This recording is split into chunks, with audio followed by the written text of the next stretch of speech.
সেরা বাঙালি ক্রীড়াক্ষেত্রে 2012।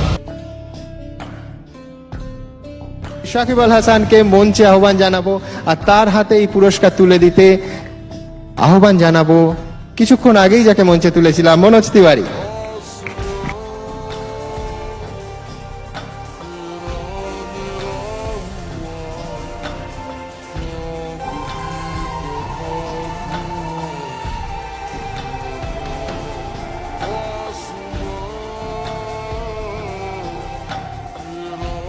সাকিব আল, আমাদের রাষ্ট্রনায়করা কাঁটাতার দিয়ে সীমান্ত ঘিরে রাখেন, কিন্তু কোথাও কি তোমার মনে হয় যে এই ধরনের আইপিএল এর মতো টুর্নামেন্ট আসলে সেই সীমান্তের কাঁটাতারের বেড়াটাকেই তুলে দেয়, একই মঞ্চে পাশাপাশি দাঁড় করিয়ে দেয় সাকিব আল আর মনোজকে?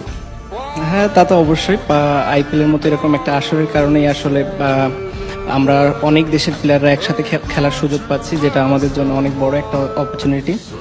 আর সাথে সাথে মনোজ তিওয়ারির সাথে অনেক ভালো পরিচয় হয়ে গেল। আইপিএল না হলে হয়তো এত ভালো পরিচয় হতো না। এই তোমার নাকি সুখের শেষ কথা, মানে সব থেকে বেশি খুশি তুমি হও পান্তা আর পদ্মার ইলিশ পেলে? এটা মিস করছি এবছর। পয়লা বৈশাখের সময় যেহেতু আমি কলকাতাতে ছিলাম, তো বাসার পান্তা ইলিশ আর খাওয়া হয় না এবছর।